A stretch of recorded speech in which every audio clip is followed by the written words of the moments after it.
કનૈયા લાલ કી જય। કીર્તન કરવાને હો આવી એકાદશી, કીર્તન કરવાને હો આવી એકાદશી।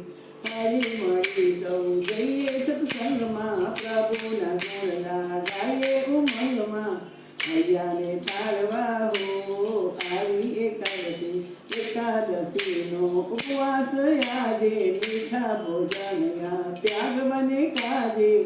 પાપ સૌ બાળવા હો આવી એકાદશી, રખડતા મનને કાબુમાં રાખજો, ભોજન પ્રભુના નામનું નામનું ચખાડજો, અંતર ઉજાડજો હો આવી એકાદશી। વેલા વેલા આવજો ને દર્શન આપજો, તમારા નામનો પ્રસાદ ચખાડજો, હૈયું હરખાવજો।